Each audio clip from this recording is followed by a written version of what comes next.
This is Cadillac Unscripted on 107.9 CDY. Every week we talk with the people who are making a difference in the community. We talk about fun things. We always keep it positive here on the show, or at least we try to.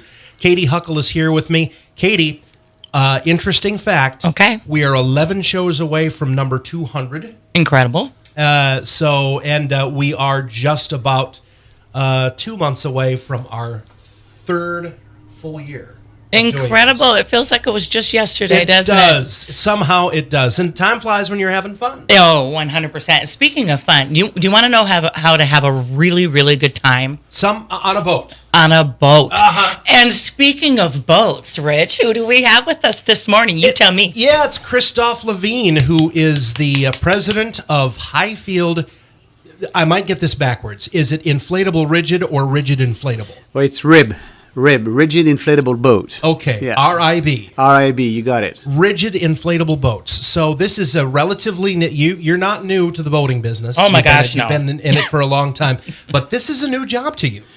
Yes, kind of. Yeah. I'm not new to the boating. In fact, I was almost born in a boat. I love boats all my life. My dad was an architect. He was building bridges. Okay. And all my childhood, we had boats, and we were going every place. He was building bridges to go under bridges with boats. So a long time ago. Yeah. That makes sense. So building things is in your family. Absolutely. Yeah. Building things. The interest in not only the boats but also the boating environment, the seas, and the lakes.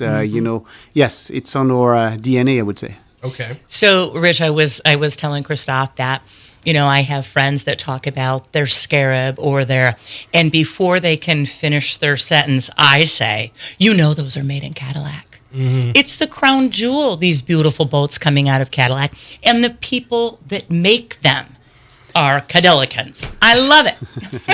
Why do you think, Christophe, that Cadillac is so synonymous with boat making? Well, it's really historical. We are making recreational boats in Cadillac and the area since the 20s, like 100 years ago. Mm-hmm. Incredible. And so we started with wood boats, Chris Craft, yep. Century, and so they were at the very beginning a tradition of making boats for these lakes. We have so many lakes, big and small ones. Mm-hmm. Michigan, the state of Michigan, has been a very large boating states for over 100 years. So yes, I would say a tradition first, and then we move from wood building process into fiberglass after the Second World War. That was a material invented for the war, and we very quickly discovered it was very useful to make big things like boats.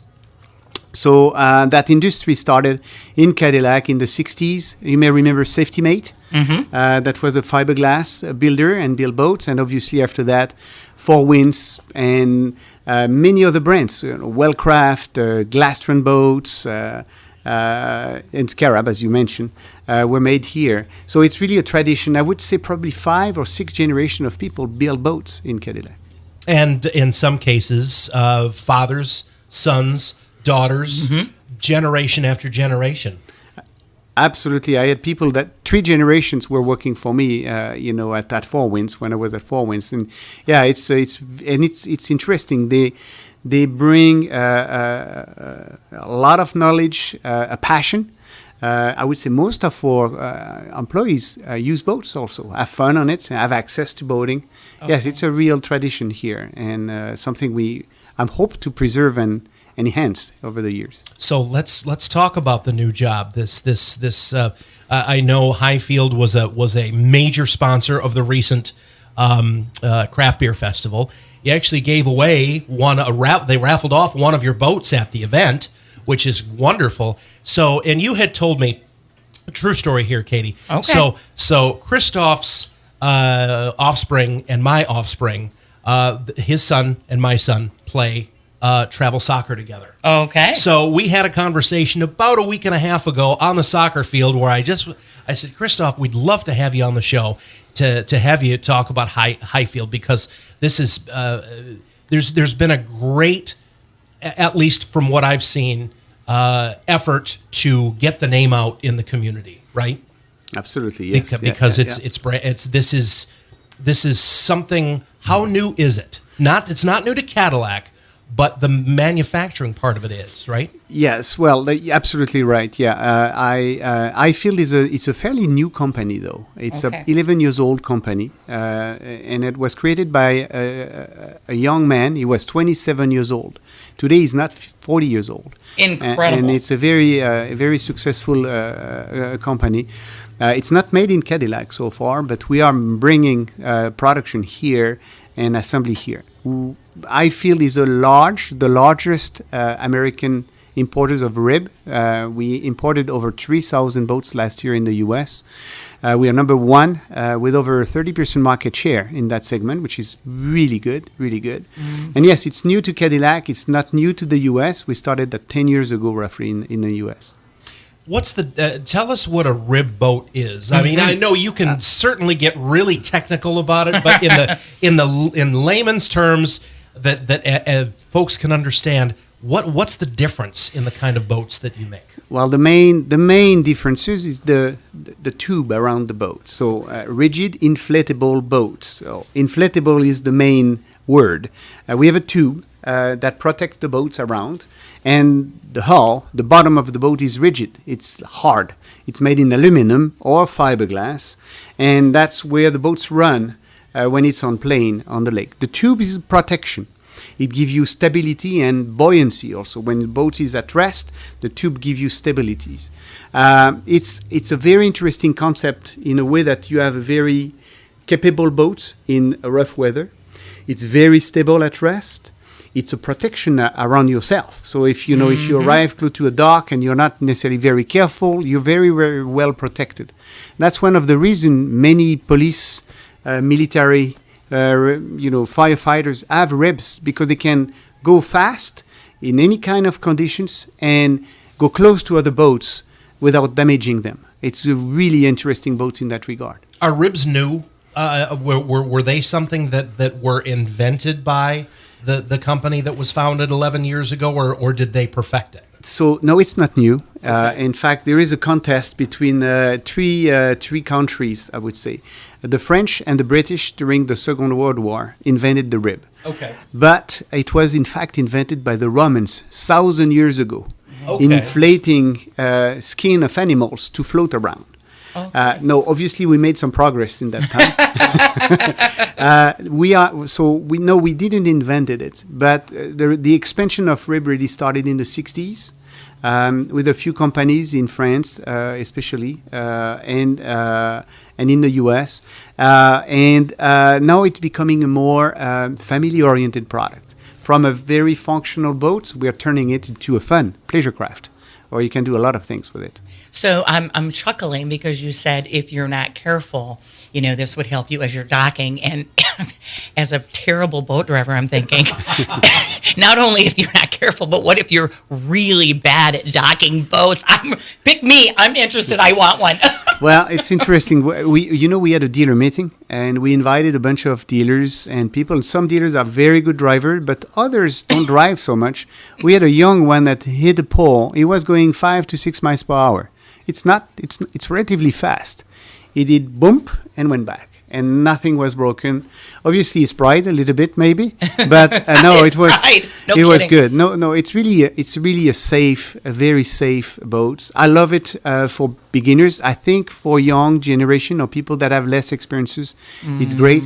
I guess for you, it would be the best boat. Let me ask you, Christophe, did you advocate for Cadillac? Why here?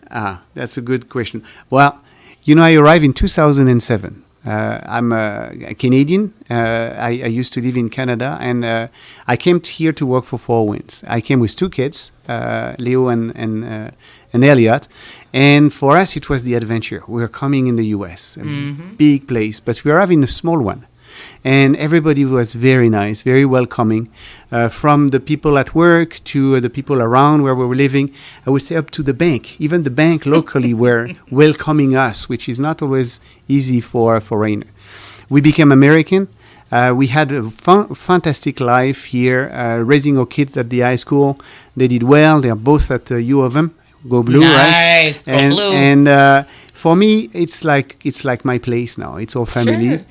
We like the people around us, and it was reasonable and normal for me to try to bring more business in that place. So it's really some kind of giving back a little bit. So the answer is yes, he did advocate for Cadillac, and you're bringing jobs to Cadillac. Thank you so much for that. So let's talk about what the future is for, because you're kind of getting started here at this point. So what's your vision for the future for Highfield as it relates to Cadillac? So we are ambitious. We recently acquired a very nice place. I think you visit the other day, or you're welcome to come anytime. It's 50,000 square foot facilities, and we can expand it very much. We have 3 phases in mind. Phase 1, we're gonna rig boats. We're gonna bring boats in different components. We're gonna get engines, trailers. We're going to put them together and provide a complete product for our American customers, American dealers. So really complete the boat packages and sell them as a package. That's not our first phase. Phase 2, we want to build boats in the U.S. Our boats are not made in the U.S. They are made overseas, and it's a limiting factor. That means for certain applications, for certain people, for the police, for some military applications, you have to make the boats in the U.S. to be able to do businesses. That seems to me to also be extremely complicated, because you have to have all of your parts and pieces shipped over on a large ship, right? Today, that's what we do. So we ship everything. Or do they go on a plane? No. They go on a boat. Okay. He's a boat guy, Rich. That makes sense, yeah. So the second phase is very critical for us. We need to build most of the component here in the U.S., and then we will open up some market that we don't have today. I'll give you an example. Whale watching. If you go and get a boat and go for looking at whales, well, 75% of the boat has to be made in the U.S. to be eligible to become a whale watching boat. And today we don't have that market. We will. And that's one of the big interest for phase 2, to build boats in the U.S. We will build our first boats before the end of the year, and it's already in process, which is exciting for us. End of the year, before the end of the year. Oh my goodness. Absolutely. So working with local suppliers, engineers, that's our goal, to launch phase 2 this year. And then we have phase 3. So Americans, boaters, don't boat the same way than everybody else. It's a big country. We have a lot of different needs, and sometimes we want special boats for ourselves. We need to design boats for the U.S., and so we are in a process to create American boats for American people, designing the product, adjusting to our taste, our needs, our expectations. This is the third phase. Designing boats. How are American boaters different from boaters overseas? I'm nervous about this answer. That's a tough question. Well, Americans love boating. And so, for example, you get your boats in the Midwest, and very often you're going to go to lake, and you're going to bring with you maybe a little bit more drinks. By the way, the size of the American beers is different than the European beers, a little bit bigger. So you have to have a boat which is easy to move around, easy to go on the trailers. You like music? Do we like music at radio station? You're at a radio station, of course we do. And it's not the case everywhere. So we need really good sound systems. We need connectivities. So we need more features in general. American like richer, contented product. And we don't have that today. We need to bring that in the boat.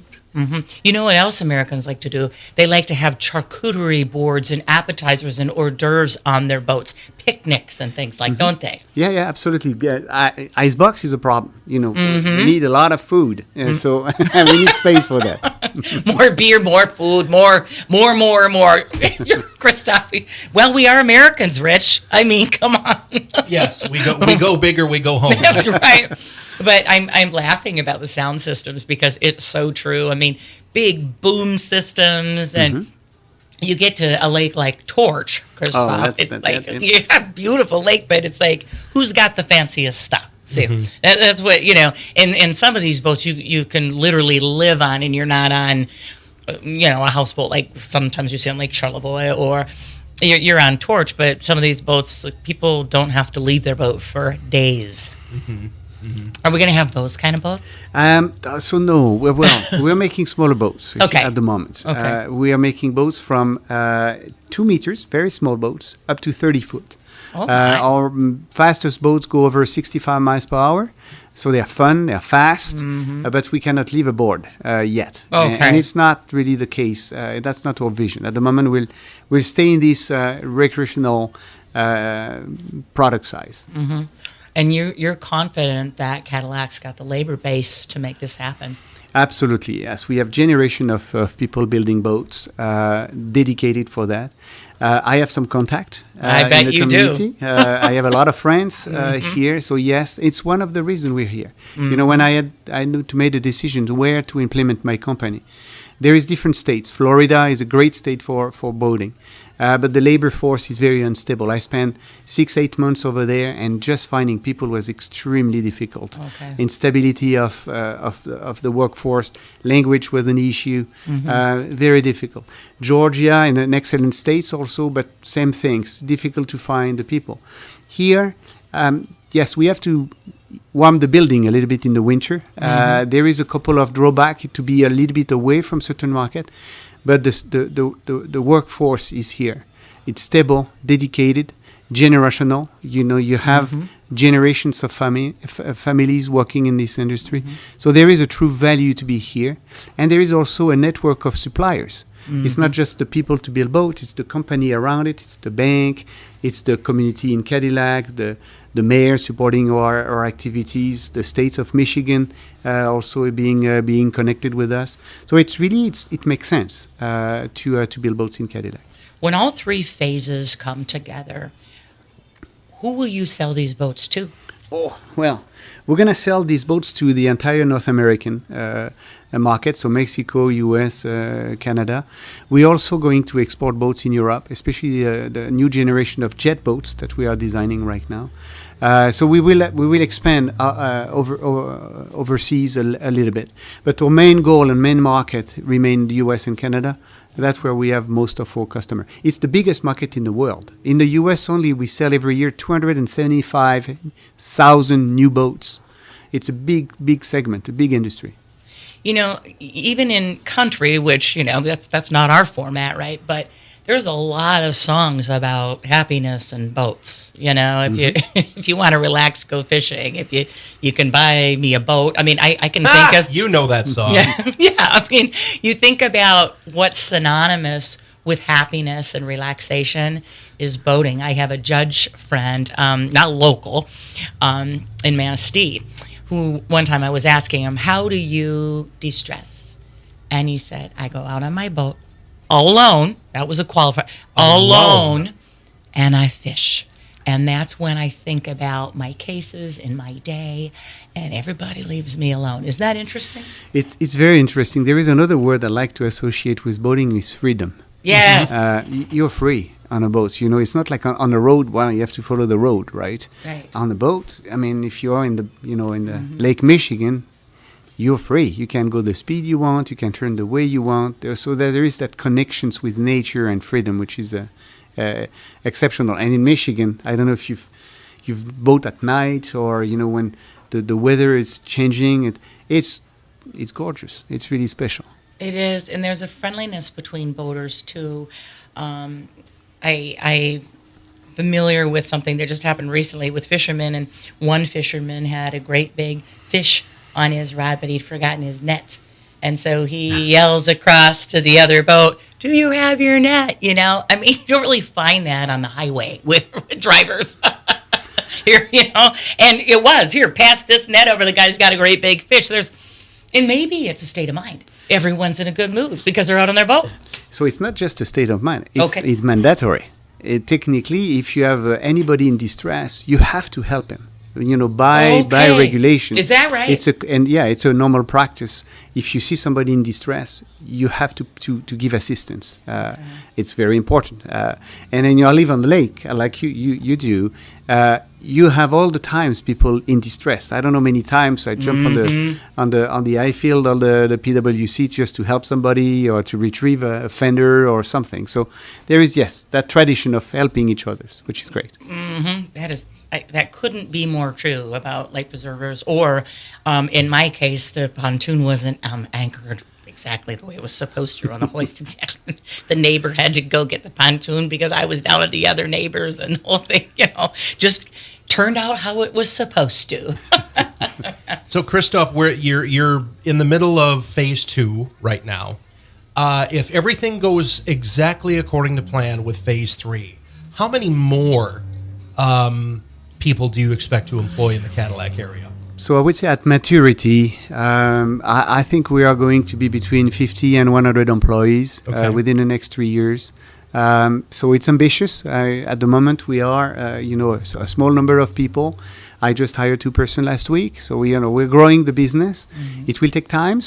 We are trying to change the way the business operates, selling more complete boats to our customers. But yes, I think between 100 and 50 to 100 person within the next 3 years. After that, well, sky is the limit. We'll see. All right. Oh my gosh. Okay, so you've been boating probably all over the world, someone in your position. I did some boating, yeah. Yes.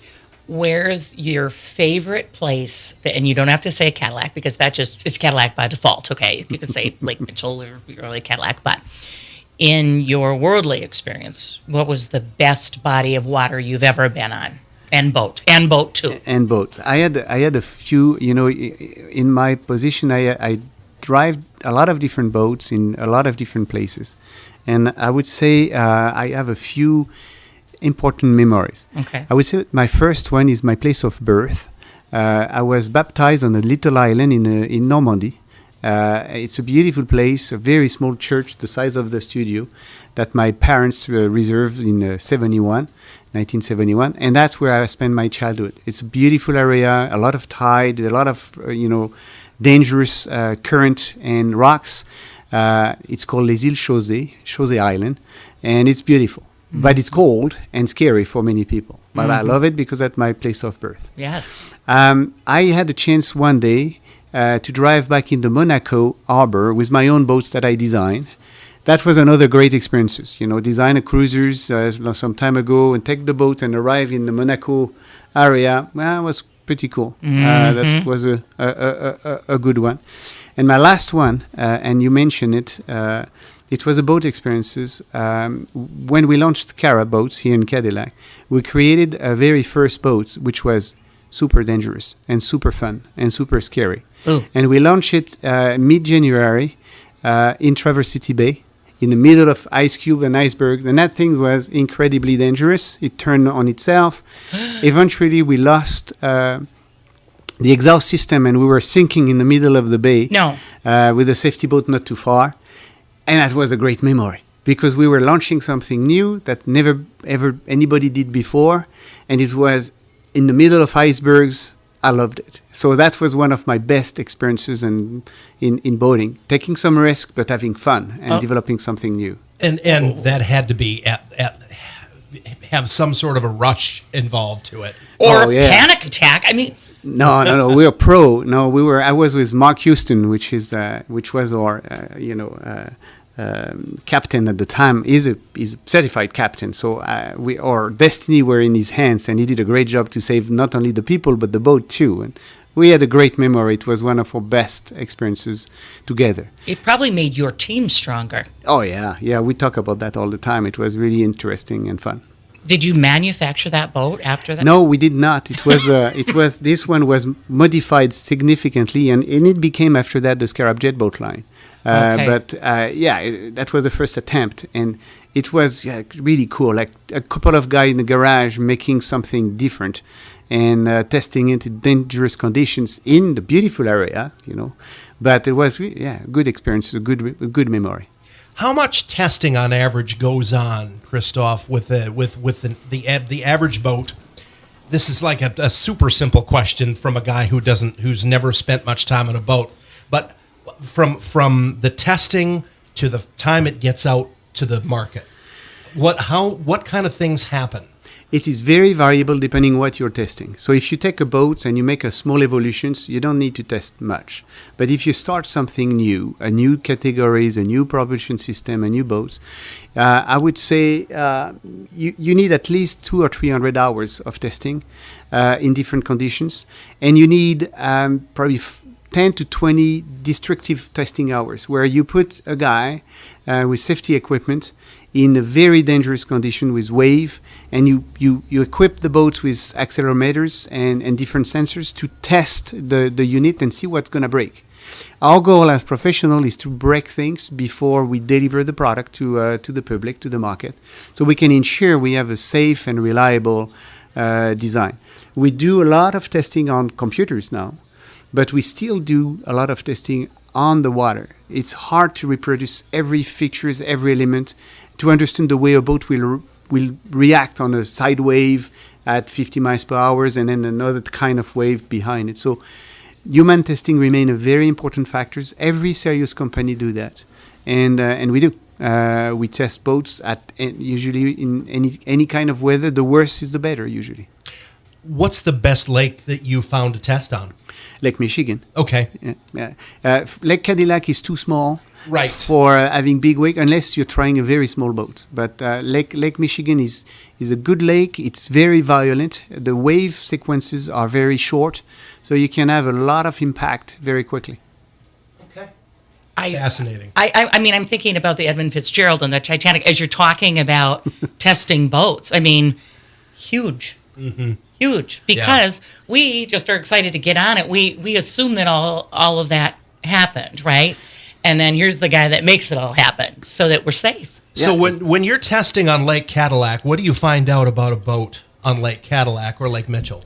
So Lake Cadillac, Lake Mitchell, we do basic testing, which essentially are accelerations, speed, capacity to turn. There is a very interesting phenomena also on boats we call purposing, where the boat can eventually resonate and oscillate. You have to have a calm water for that. So Lake Cadillac is very good for that. We do also family testing. We put families, we put kids. Kids are, they have little hands, little feet. They put their things where it's not good. We have to make sure it's safe for our children. We do also some mandatory tests, like quick turn test or navigation light. So you can do a lot on the lake. What you cannot really do is destructive impact test because the wake are quite small. Mm-hmm. So when you mentioned, that, let's say, law enforcement or government boats, X amount of it needs to be manufactured here. Would a goal be that the new company makes a whole bunch of boats for the USPS? Absolutely, yeah. Law enforcement love these kind of boats. Mm-hmm. The one we made are made in aluminum, fiberglass, and tubes. And yes, we expect to have a good success. We in fact signed a few new customers. Rescue One is a company in Alabama that are buying our boats, and they are going to be part of that new adventure. So yes, it's a big growing business for us, and I think we can do a good job and customize them also to the need of these people. So we're going to have more to brag about. We're going to say, guess what? Those are made in Cadillac. Absolutely, yes. Doesn't that have a ring to it? That was made in Cadillac. I love it. It's interesting having moved here from Alpena and seeing all of the fact and all of the things that are made and manufactured here in Cadillac. Not just boats, but I'd like to create a series on this show so where we're talking with people from factories here, just because I don't think the general public knows what is hatched here in Cadillac. Right, and to your point, what is also hatched here in Cadillac are people that are willing to work hard. And so Christophe could live anywhere in the world. Why here? And so, hats off to our educators and to retail. I'm sure your wife likes to go have a caramel apple or eat in a nice restaurant. It truly does take all of us to retain, but then also he can go and come back. That makes me really, really happy because we need more of that to grow and to diversify and to stay healthy as a community. So Thank you so much for choosing Cadillac and for bringing your company here. You're welcome. I think you have the title "Made in Cadillac," right? That would be That's right. that's the way you need to call that new series. Absolutely. Well, when we do, you're going to be our first guest. We'll bring Chef Herman on. I mean, he's pretty entertaining too, Christophe. But we'd love to have you back as a guest to say, okay, what phase are we in? How's it going? That would be great. Yes. All right. Christophe Lavigne is the president of Highfield Boats in Cadillac, and thanks for joining us. We really appreciate your perspective, sir. You're very welcome. Thank you very much. It was very, very fun. Cadillac Unscripted is sponsored by Independent Bank, and next week we'll have some more local chat here on 107.9 CDY.